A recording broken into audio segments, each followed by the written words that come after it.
Good evening, everyone. I'm Hallie Freed, and I am excited to welcome you to our second event of the 2021 Northwest Ohio Jewish Book Festival, brought to us by the generous support and funding of the Jewish Federation and Foundation of Greater Toledo. Tonight, we will be speaking with Dan Epstein about his book, The Captain and Me, On and Off the Field with Thurman Munson. Dan is the author of the 1970s baseball histories Big Hair and Plastic Grass, Baseball in America in the Swinging 70s, and Stars and Strikes, Baseball in America in the Bicentennial Summer of 1976. He writes about baseball, music, and pop culture for a variety of outlets, including Flood, Revolver, and Jewish Daily Forward. He lives in Greensboro, North Carolina. During the presentation, the chat box will be disabled. Please place all questions you may have for Dan in the Q&A module, which you can find in the bottom part of your screen. All questions will be asked and answered at the end. Finally, I would like to thank the 2021 Jewish Book Festival Committee, Cindy Bramson, Lindsay Folkerth, Judy Fox, Lois Levison, Andy Richards, Sue Richards, Lauren Sachs, and Judy Weinberg for their tremendous help and forethought in planning this year's amazing festival. So welcome, Dan. Thank you, Hallie. It's really nice to be here. I think I'd like to start things off by reading a few pages from a chapter in the book that takes place in 1972. And 1972 was really the first full season that Ron Blomberg and Thurman Munson played together on the New York Yankees. And of course, 1972 was also the year that Carlton Fisk, Thurman's arch enemy, broke into the big leagues. So this passage is mostly going to be about that. And I should also preface this by saying this is all in Ron's words. There are parts of the book where I chime in, but what I'll be reading for you tonight is all Ron. You can't talk about Thurman without talking about Carlton Fisk, though I'm sure if Thurman was still here, he'd prefer that I didn't mention him. Even though he had a reputation for being gruff and mean, Thurman never feuded with anybody on or off the field, with one exception, Fisk. It had all started in '72, when Fisk came up with the Red Sox as their hotshot new catcher and wound up winning Rookie of the Year and a Gold Glove, which Thurman had never won, even though he was the better defensive catcher. The question was always being asked in the papers, who was the best catcher, Munson or Fisk? We'd always tease Thurman by showing him articles from the paper that talked about how great Fisk was and how much better he was than Thurman. Or when we were on the bus, we would always talk among ourselves about how Fisk was the best catcher in the American League, just loud enough for Thurman to hear us. And Thurman, oh God, it killed him. I mean, he would just say every swear word in the whole world and throw things around like he was ready to destroy the whole bus. We would get on him like that in a joking way, but it wasn't a joke to him. The first thing he'd do every day when he flipped to the box scores was to see how Fisk did the night before. And if Fisk had done well and Thurman had gone 0 for 4, he would fume and not say anything to anybody for hours. Thurman absolutely hated Fisk. He hated him. They were totally different animals, because Thurman was a blue-collar criminal behind the plate, a guy whose uniform was always out of place and looked like he hadn't shaved for a week. And Fisk was a guy whose uniform was perfect, never wanted to get dirty, had his hair perfect, and he always strode to the plate with a strut. And whenever he would step into the box while Thurman was catching, Thurman would grab a handful of dirt and throw it on his shoes and socks just to get him dirty and mess him up. Thurman never chewed tobacco, so he wouldn't spit tobacco juice into the batter's box like some catchers did back then. But with any guy he wanted to get on a little bit, he would pick up some dirt and throw it at his shoe, or kick dirt at them, because he knew a lot of batters didn't like that. Thurman would also usually try to distract batters by talking to them, but I don't think he ever said anything to Fisk when he was up at the plate. He hated him so much, it was like he didn't even want to waste any words on him. But whenever we played the Red Sox, he would tell me, "Watch this effing guy go down. I'm going to make sure he doesn't have any hits. And if he comes close to me, I'm going to ram his head and tear him up." He finally got his chance to take on Fisk on August 1st, 1973. Thurman was on third, and Stick, Gene Michael, tried to lay down a bunt on a suicide squeeze. Stick totally missed the pitch, but Thurman kept on heading home and completely clocked Fisk when he got there. After the collision, Fisk came up swinging, Stick jumped on Fisk, and everybody ran out onto the field to mix it up. Even Ralph Houck got into the action. When they finally pulled Thurman out of the pile, I thought he was going to have an aneurysm.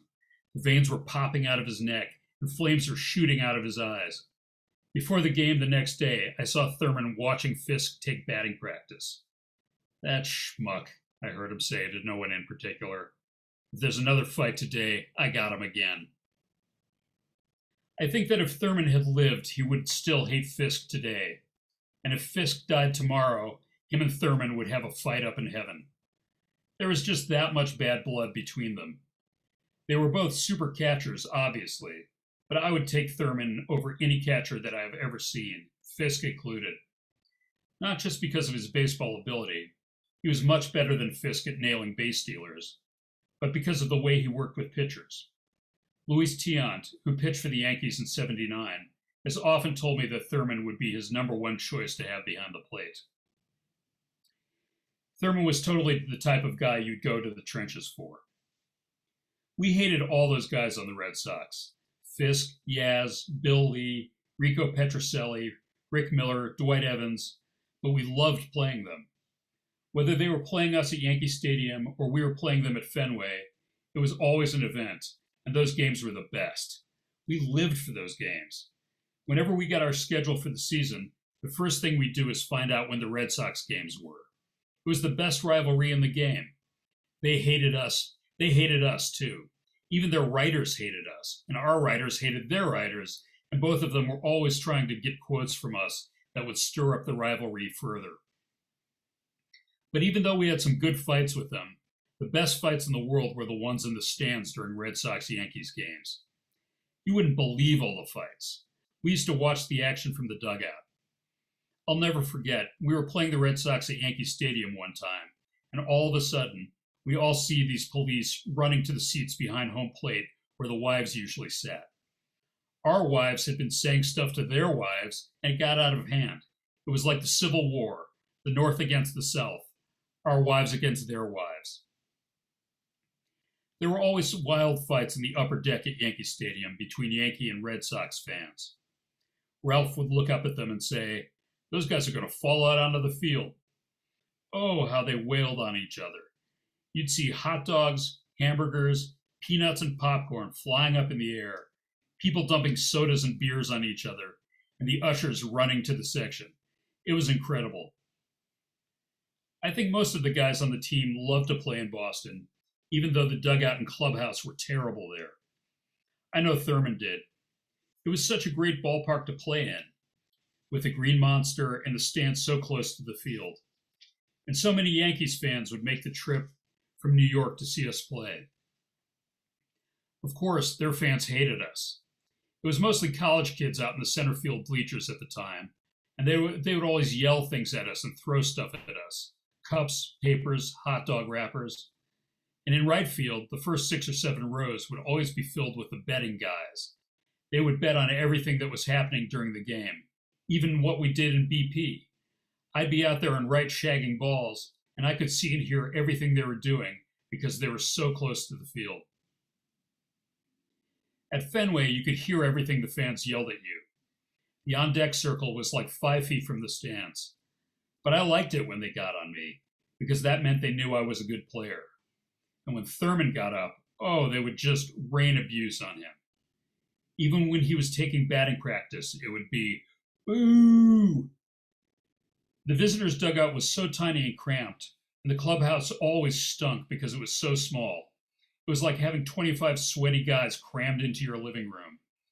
But when you went out onto the field, it was as thrilling as being in Yankee Stadium. You could feel all the history there. You could see the Jimmy Fund sign and the seat where Ted Williams' longest home run landed.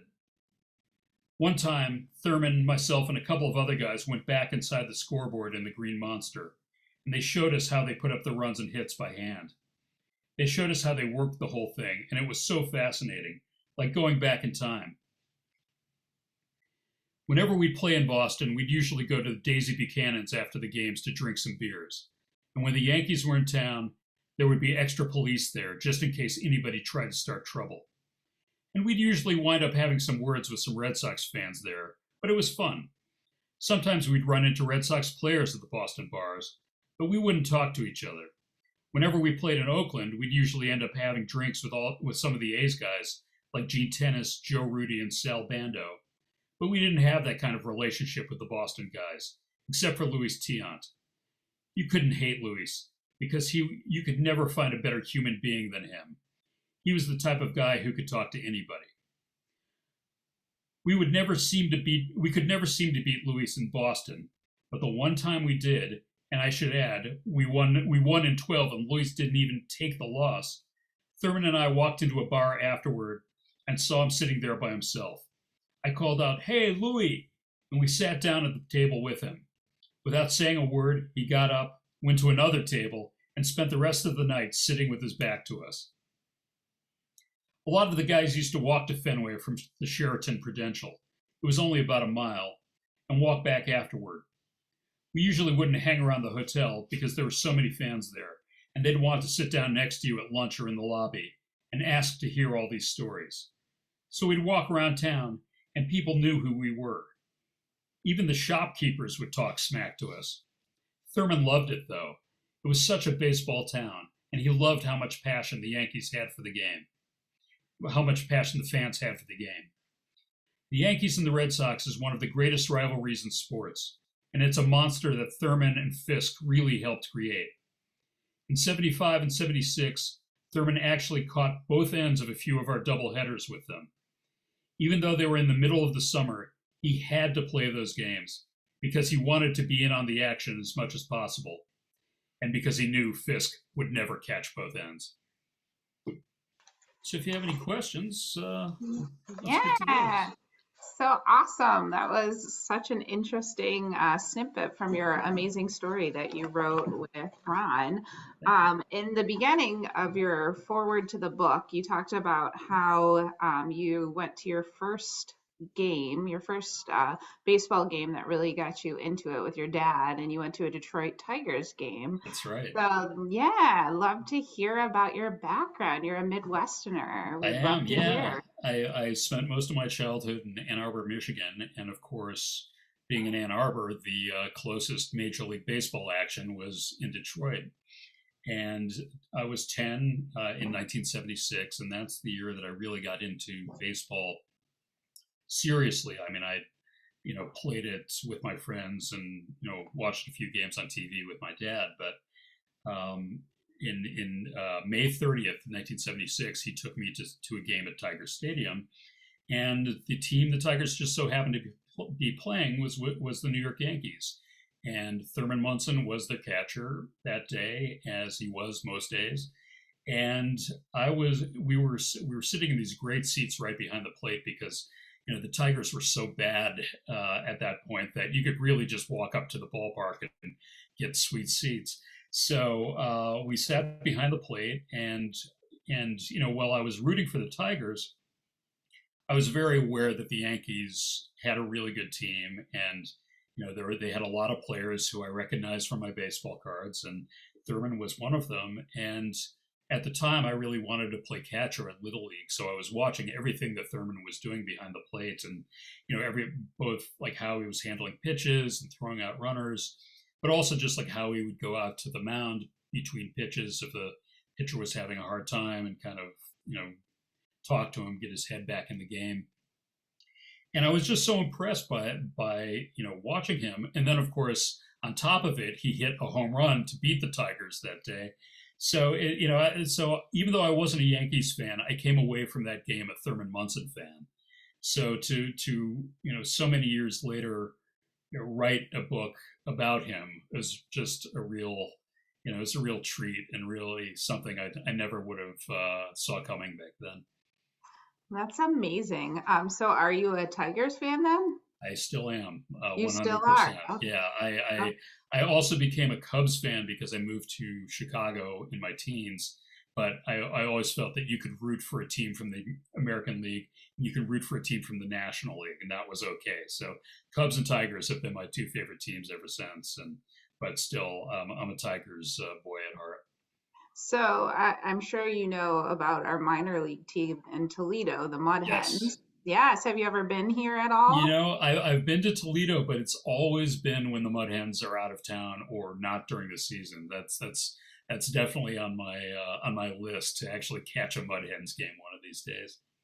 It's awesome. And whenever you want to come, we'd be happy to have you. It's a Oh, great, that'd be great.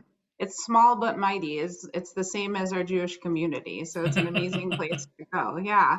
So like since you're a Tigers fan, what year do you think was like their best year? And like who's your favorite Tigers player? Well, my all-time favorite Tigers player is Mark the Bird Fidrich, because not only was he amazing to watch and he brought such joy to to every game he pitched, and he was a fantastic pitcher, at least for that year or so, 1976. But also his appearance on the scene coincided with my really getting into baseball. So Bird Mania in Michigan, I was perfectly primed for that, and so I'll never forget that. But I have most of my all time favorite Tigers players are from the '70s teams: Willie Horton, Gates Brown, Lou Whitaker. Obviously, he was around for a lot longer than the '70s, and should be in the Hall of Fame, by the way.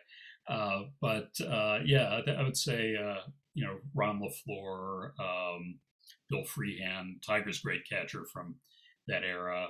But Gates Brown and Bill Freehan were the first ball players I ever got autographs from. So I have a special place in my heart for them because of that. That's so cool. It's always nice when we have a tie to like a similar area.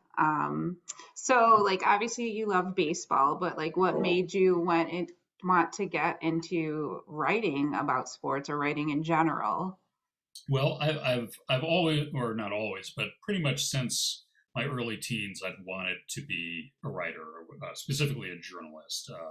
My stepfather at the time was a journalist for the LA Times, based in Chicago, which is how I ended up there. And I was just fascinated by his job and his world, and he was buddies with all these great writers, people like Mike Royko and Studs Terkel, and they would come to our apartment and hang out, and so it just their life was what I wanted. Of course, by the time I graduated college, and I had written for the college paper and written for my high school paper and all that, but the game had changed a lot by the time I got out of college, and of course now the journalism game does not resemble at all that world that I grew up in. But my entree into the journalism world was not the sort of hard journalism that I had imagined myself writing, but I wound up writing about music, and first for some magazines in Chicago, and then moved to LA, worked for the LA Reader for a couple of years, and then kind of became a freelancer. And probably I covered a lot of pop culture in general, but music, which is along with baseball my main love. So really didn't even think about writing about baseball until, let's say, about 1999. I'd actually kind of drifted away from the game for a long time, and the McGuire Sosa home run chase of '98, even though we all know,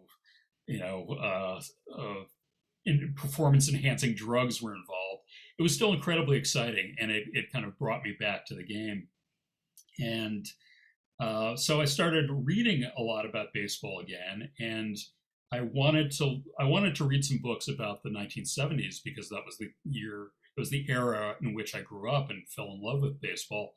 but I really couldn't find that much on it. Much of what I found were either player autobiographies, which more often than not were just kind of bland as told to sort of things,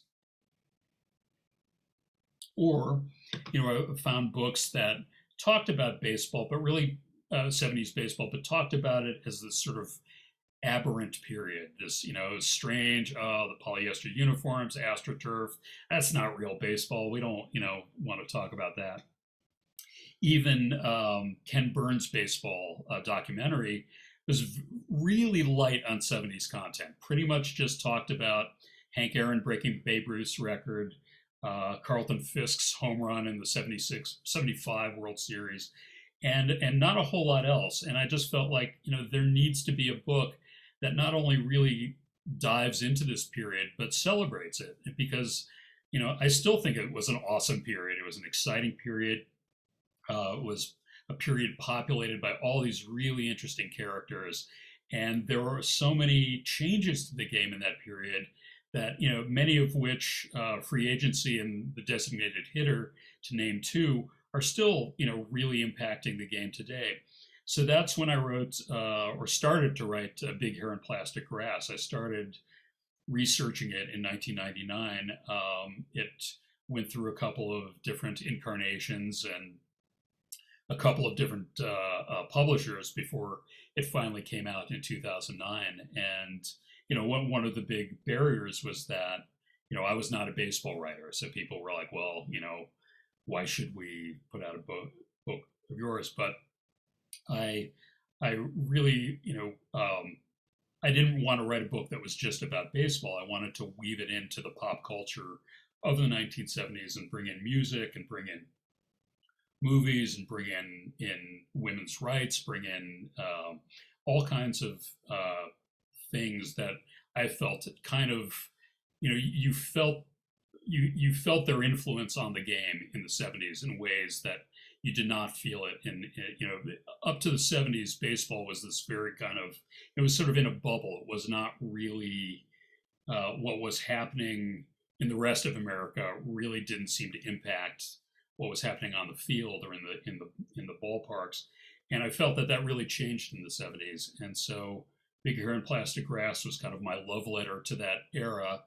And from there, that led to my book on the 1976 season, Stars and Strikes. And that led to The Captain and Me. So how did you meet Ron, and how did this relationship blossom to create this great book and amazing story? Well, the funny thing is, I've never met Ron. We did this book entirely by phone. We'd meant to get together, but then this thing called COVID-19 showed up, and that sort of, I mean, we live about a 4-hour drive from each other, maybe 6, but it's doable. So we had all these plans. We were going to get together, spend a couple of weekends together at each other's houses, and just tell stories and ask questions. And because of COVID, we couldn't travel, so we just did it all over the phone. We first got together. We were introduced via a mutual friend of ours, actually a mutual friend of our agent, who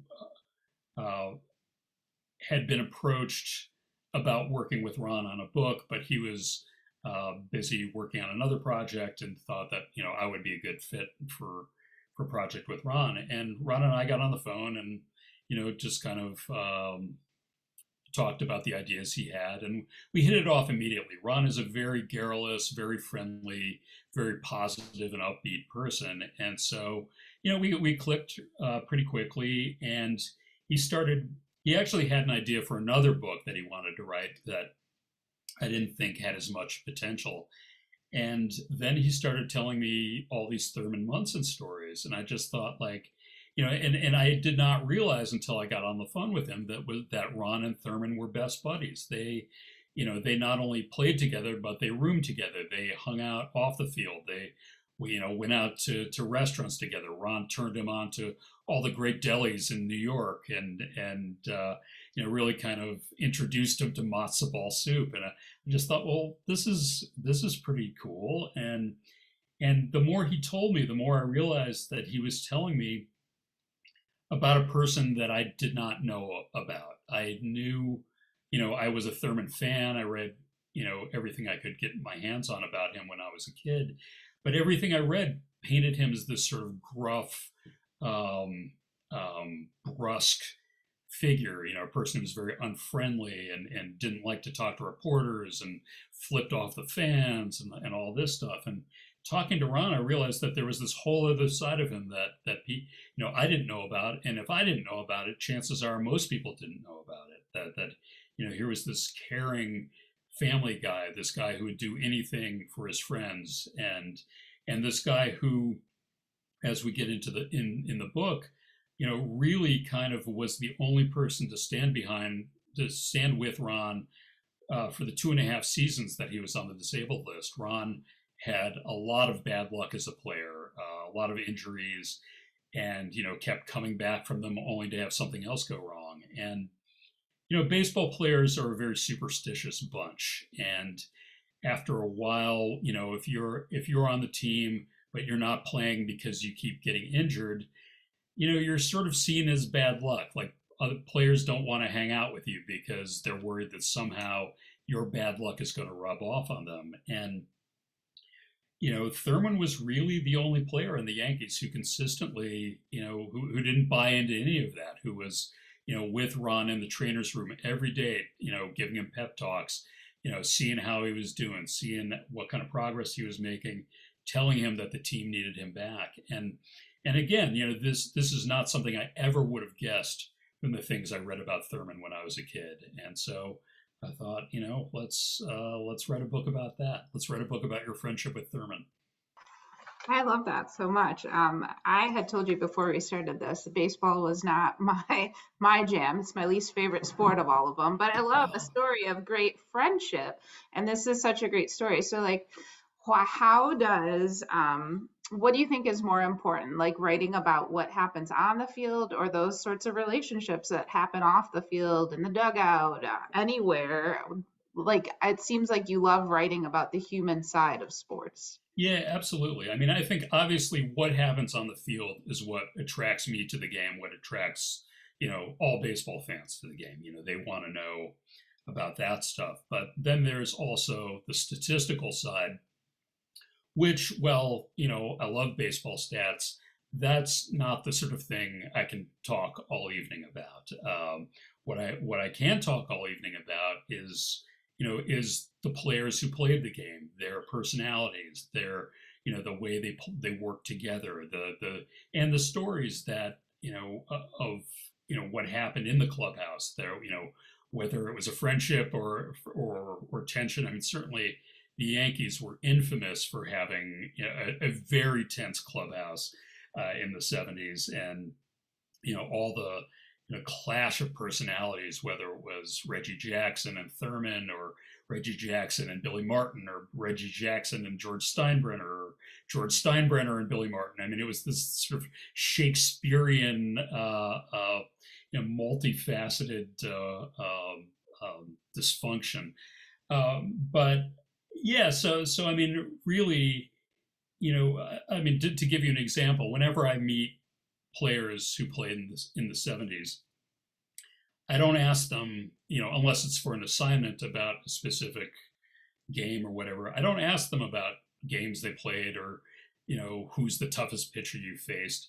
I ask them where, after a game, where would you guys hang out? Like, what bars would you go to? Did you go to discos? Like, what kind of music were you listening to? Just like, who were these people? What were their lives like off the field? And so, there's a lot of that in this book. I feel like that's really important to, really get the flavor, not just of who Thurman and Ron were as people when they played, but, they played in New York in the 1970s and what that was like. I mean, obviously New York in the '70s was a lot different than the New York now, but what, just, I mean, it was a crazy time to be in New York City, and how did, that impact their lives? And also, where did they like to go in other towns? When they played in Detroit, when they played in Cleveland, when they played in Kansas City, what would they wind up doing? And because of course, also it was a lot different in those days, where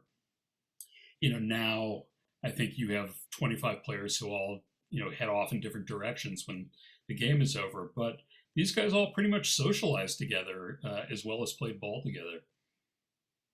That's so great. So obviously we know you love the 70s baseball era, and you talked a little bit about how it was really in a bubble. How do you think baseball in the 70s compares to baseball now? Which would you rather watch these days? Oh well, no contest. I mean, I do watch old games from the '70s, and I haven't watched a baseball game on TV in about 2 years. I really hate how the game has so many of the changes that have happened. Whether it's the bullpen games where it's you yank the starting pitcher out after 2 or 3 innings and just like have a succession of relievers come in. Um, I hate the rule changes. Although I've heard that the starting the guy on second base thing is not going to carry over into next season. Thank God. I hate all the gambling stuff. Where it just seems like Major League Baseball is all about the short term profit at the expense of squeezing the soul out of the game. At the same time, I can go up on YouTube and find, not necessarily a World Series game, but any random game that's up there from the '70s, and watching it is like, that's like comfort food for me. Like if I've had a bad day, watching some random Tigers game from 1977, them playing the Blue Jays, or, some completely meaningless game, but it's really soothing to my soul to watch. I have an uncle who's currently on this call that was inducted into the Mets Sports Hall of Fame, or Really? the Mets Fans Hall of Fame, sorry. And he also does that, so we get it. We Yeah. totally get it. So obviously those are all the things you would change. With Ron being Jewish, in the forward to the book, Thurman's wife talks about how she really admired that Ron took off for Yom Kippur. And did Ron talk about any sort of anti-Semitism he faced or anything like that throughout his career in any way, shape, or form? He did a little. I mean, Ron grew up in Georgia, so the anti-Semitism we talk about in the book and also mostly in our conversations was more the anti-Semitism that he dealt with as a kid growing up outside of Atlanta, and that was actually a big reason why he decided to play with the Yankees. There was he was a kind of an all-around athlete. He was a great football player and a great basketball player. And Bear Bryant at University of Alabama was trying to get him to come and play football for the Crimson Tide. John Wooden, the great basketball coach at UCLA, was trying to get Ron to play basketball for the Bruins. And he probably would have gone in one of those directions, except that the Yankees drafted him. And he said if he'd been drafted by any other major league team, he wouldn't have gone. But he was fascinated, well, A, by the Yankees because he would see them on TV when he was growing up, and Mickey Mantle was his idol. But he was also, he was fascinated by the idea of New York. He had never been to New York City. His dad, I think, had gone once or twice and told him, this is the city and it's filled with Jews. And, Ron just thought like, well, that's amazing. I want to go to that city. And so when he went up to sign his first contract with the Yankees, he said the cabbie that picked him up at the airport had a Jewish last name. And this was a revelation to him. He'd never been in a cab with a Jewish driver before. And, and it was also very clear from the beginning that, the Jewish community in New York really was going to open their arms wide to Ron. The Yankees had never had a Jewish player. And so, as soon as he came up with the team full time in '71, he was, getting invitations to bar mitzvahs, getting invitations to, to speak at synagogues and dinners and all of this, and really was embraced by New York's Jewish community. Um, as far as anti-Semitism in that he experienced in the big leagues, We didn't get too much into that. I think Billy Martin, the Yankees manager, had a reputation for being a racist and an anti-Semite, but Ron really, and Ron did not get along too well with Billy, partly because Ron was always injured, and Billy thought that he was jaking it or whatever. But Ron, I don't think Ron feels like that was coming from a place of anti-Semitism. I think he feels like it was coming from a place that Billy was just a jerk and an unhappy person. And but I think Ron in general, I think when he did deal with anti-Semitism as a player, his attitude was always very, it didn't bring him down. His attitude was always like, hey, I'm playing ball in the major leagues. I'm playing in pinstripes in the New York Yankees. You can say what you want, but I'm here, I'm doing it, and that there's nothing you can do to take that away from me. That's awesome. So in your introduction to the book, you use Yiddish, and just wondering, like, obviously we're the Jewish Federation. This is Jewish Toledo watching you. Like, how does Judaism play a role in your writing and who you're writing about? I don't think it plays much role in who I'm. Well, actually, I take that back because I do write a lot for the Jewish Daily Forward, usually music stuff, and it's so in that case, it's always about Jewish musicians. I have a piece that just went up today about Neil Diamond. I think I think in terms of like Jewish influences on my writing, I think it's not something I think about. I think, my father and mother both were very encouraging for me to read from a very early age. They told me I was reading the New York Times when I was 3. So, the, so I was always very fascinated with words and with the way, and with being able to tell a story. And I think probably the storytelling gene I get from my dad, who also is known to spin a good yarn, and with humor.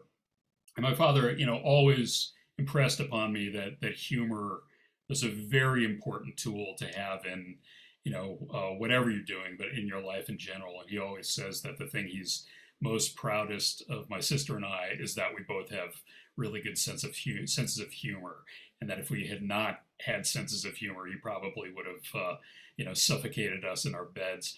But the so yeah, so I think the Jewish influence is it's much more of I feel like I'm part of a big a long and deep tradition of storytellers, and so I think if I can tell a story that people enjoy, and then that makes me feel good, and that makes me feel like I'm part of this tradition. That's awesome. I love that. It sounds like your parents are like every other Jewish parents. You will do what I want you to do, and you will be the best. I love it. So this is like what I would want to know about baseball. I'm guessing you've been to lots and lots of stadiums throughout Correct. the U.S. What is your favorite baseball snack? Snack. Yeah. Wow. This is a tough one because I stopped eating meat about 4 years ago. So the hot dog thing, I used to love a good hot dog. That a baseball game was not complete without it. And unfortunately, I think a lot of ballparks are starting to do veggie dogs, but they're not good veggie dogs. They're just the very bottom of the barrel tofu dogs. If you're lucky. So it's really, so now it's kind of like I'll get a pretzel maybe with some cheese to dip it in. I don't know. It's I used to really love eating as part of a baseball game, and I have to say that, well, I don't regret going vegetarian. I am sad that that's not part of the experience anymore. Well, we were able to deliver some goodie bags to some local people in the area that ordered books. And I did found these miniature Oscar Mayer hot dogs that are gummy bears. So I Oh, don't know those if I that, could eat. Yeah, yeah, yeah, they're not hot dog flavored, but maybe it would kind of like trick your mind into thinking you were eating that again. yeah. Um, I'll check them out for sure. What's your favorite stadium that you've been to? Oh, Tiger Stadium, hands down. Oh, yay. I mean, well, it was the first place I ever saw a Major League ball game, but it was just a great stadium. It was really intimate. It was one of those stadiums where you walked in and just, the green of the field just, was so vibrant. And I remember having the sense, I mean, my grandfather, on my mother's side, lived in Alabama for most of my childhood, and he used to take me to Civil War battlefields and museums and things like that. And when I walked into Tiger Stadium, I had that same sort of feel. Not that there was a Confederate flag flying above, but just that there was that history had happened here. That this was a place of like real importance, and that great men had walked on this ground. And as I learned more about it, just the idea that not just Hank Greenberg, but Babe Ruth, Ty Cobb. I mean, pretty much anybody who was anybody in the American League, and then the few times that Tigers got into the World Series, there were National League greats on the field as well, and that was just so thrilling to be able to go to this place and just like I could feel the vibrations of all this history there, and I've been to a lot of great ballparks since then. I would say Wrigley Field before they messed it up, and Comiskey Park before they tore it down, and and Dodger Stadium, which I mean, it blows my mind that that's the oldest ballpark in the majors now. You get a sense of history there as well, but you have to squint your eyes a little more and be like, okay, yeah, I can imagine Sandy Koufax on the mound. It's a little more difficult, but obviously I love the old ballparks, and there are not too many of them left, unfortunately. So I got a couple questions that I'm Sure. gonna throw at you. I'm gonna read this one because I like the whole story that was included in it. So it All said, right. "I'm from Boston. We hated all Yankees. Munson was always hitting in a key spot and coming through. It was with respect we hated him and admired his resilience. I think it was the New York media who asked who was better at the early point in Fiska's playing time. It was no question Munson was the better player. Did you ever see anything in the Globe regarding who is the better player? He said he reads the sports pages every day." I mean, not recently. I think when I was researching the book, I honestly can't remember if it was the Globe, but I definitely found some New England papers that that were bringing up the argument, and were coming off or coming down on the side of Fisk. And and Fisk was a fantastic catcher and absolutely deserves to be in the Hall of Fame. And I mean, like you said, I was never a Red Sox fan, but I had massive respect for Fisk, as a baseball fan. And he came and played for the White Sox when I was living in Chicago, so I always enjoyed watching him on the South Side as well. This is kind of still Thurman and Fisk. You talked about that they helped to like start maybe the wedge between the Yankees and the Red Sox. Just wondering why was there a wedge between them? What was the initial conflict that made them dislike each other so much? Between Thurman and Fisk, or between Yeah. the yeah. Well, Well, I you could do mean, both. I would say yeah. both. Well, we got in the passage I read, we got into that. I mean, they were just such different personalities, and I think that didn't help. I think also Thurman had come up in 1970 and won the Rookie of the Year award, and so then Fisk comes up 2 years later and wins Rookie of the Year. So automatically you're going to have the two sort of compared, and so I think Thurman was a better defensive catcher, and had a lot of pride in his defensive game, and had a lot of pride in the way he worked with pitchers, and felt that Fisk didn't know what he was doing so much in that regard. So he felt that it was unfair to compare the two when Thurman felt that he was so much more of a complete catcher. And I think Fisk was an intense competitor, and here are the Yankees coming to town, and there's Thurman who is clearly giving off negative vibes, and Fisk was, only more than happy to return those negative vibes, and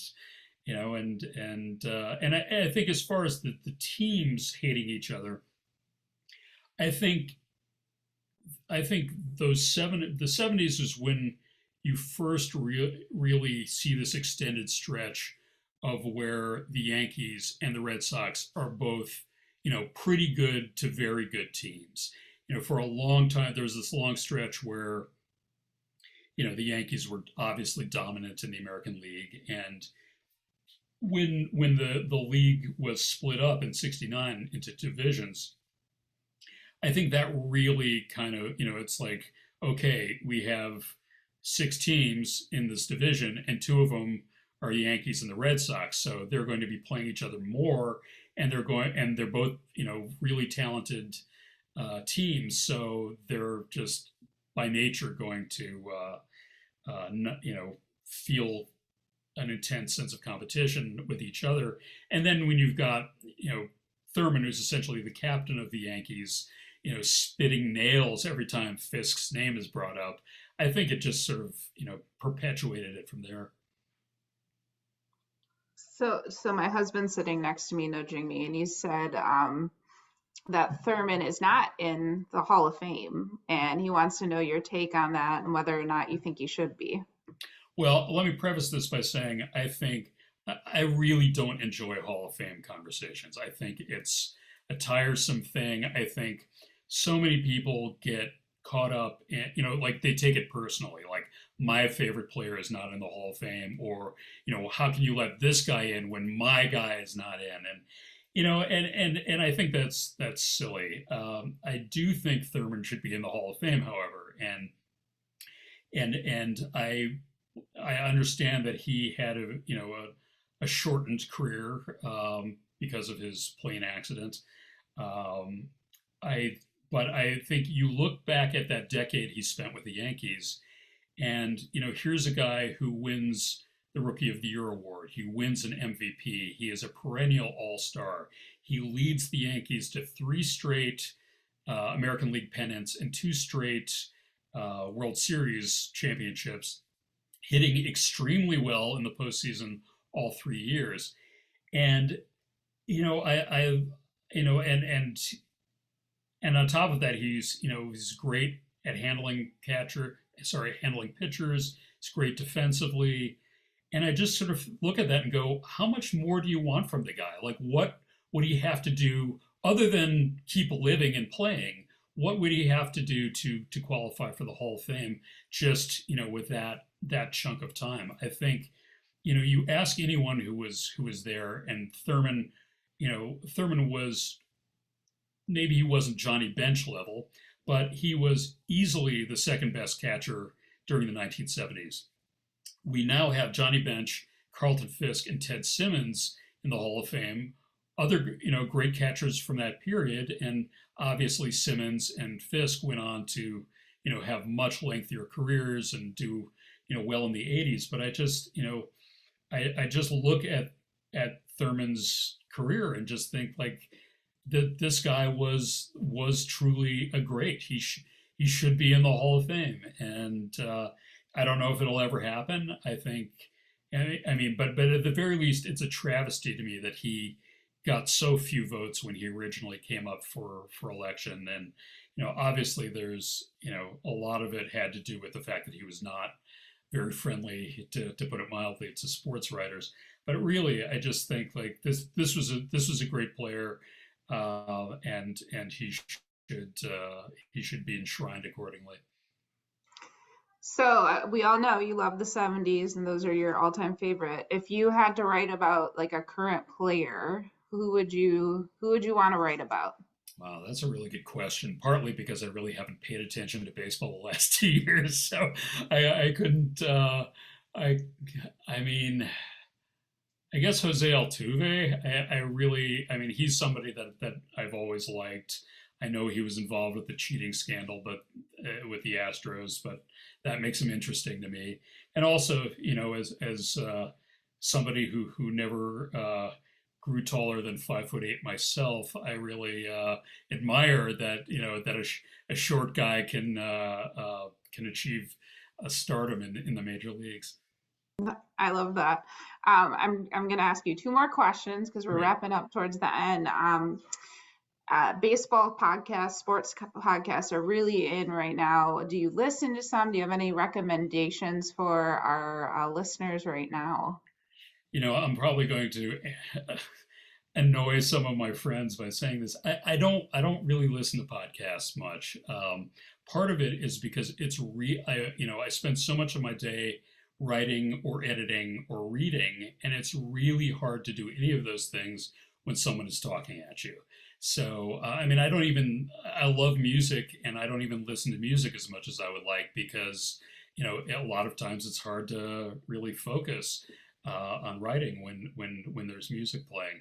So I'm trying to, trying to pull one out of It's my okay. You can pocket. tell But me what about like an author or anything like that? well, Something. I think I mean my all-time favorite baseball author is Roger Angell. I think if it hadn't been for my mom gave me his book Five Seasons in for my 11th birthday in 1977, and I think if it hadn't been for that book, you would not have The Captain and Me. You would not have Big Hair and Plastic Grass, because I think Angel was not a typical sports writer.